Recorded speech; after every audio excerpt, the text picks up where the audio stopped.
I guess where my story really begins with here at Connections is this past March, David and I lost our home to a fire.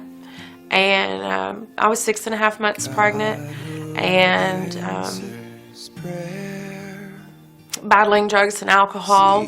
And about a week and a half after the fire, I ended up going into labor and having David and Tavia about 3.5 months early.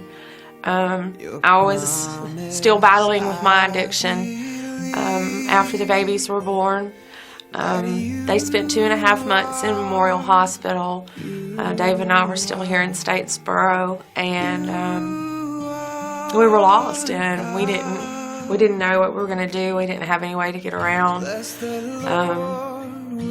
People here within the community of Statesboro had donated money to us without our knowledge, and we were able to get a vehicle, but we didn't have any gas to get back and forth. And that's what introduced us to Don Baldwin. We had met him one day at Habitat for Humanity, and he had reached out to us and let us know that he was a member here at Connections Church and offered to help us with a tank of gas.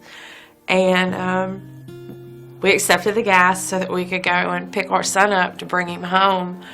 And all that Don had asked us in exchange was that we would remember that God had given us this gift of gas and to come and visit the church, and that's what we did. And from the day that we came here, we were surrounded by love of the people within this church.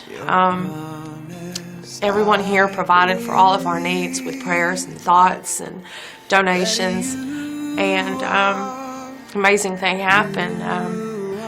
God entered my heart at a time when I didn't feel that I was worthy of any kind of love from anyone because of my addiction and using before, during, and after my pregnancy.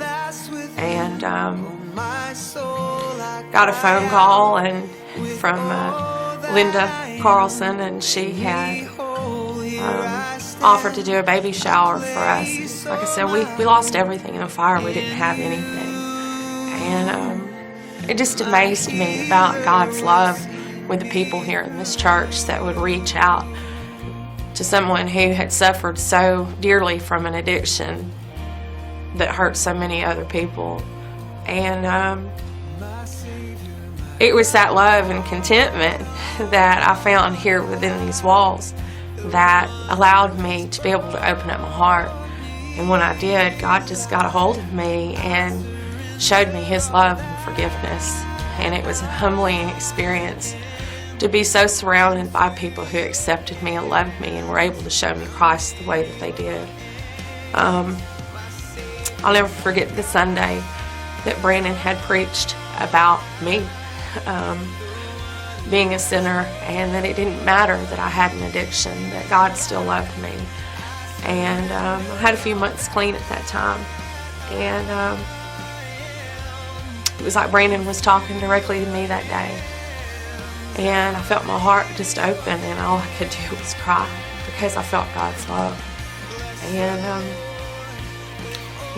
it's Dawn and I have laughed and joked and said that was just a tank of gas that has never ran out, and it's just keep on giving. And it's been with Godspeed that I've been able to find God's love and happiness. The obsession of the alcohol and drugs has lifted. I know that's through God's grace that I've been able to remain sober for almost a year now. And this church has just been a wonderful place because of the people that have been in it. And we love everyone here, and all I can say is thank you. Thank you so much for showing us the love. And in the process, I've been able to find so much peace and happiness in my life again. I know now that instead of going into the depths in deep, dark places, I'm going to be able to spend eternity in heaven with the Lord. Thank y'all.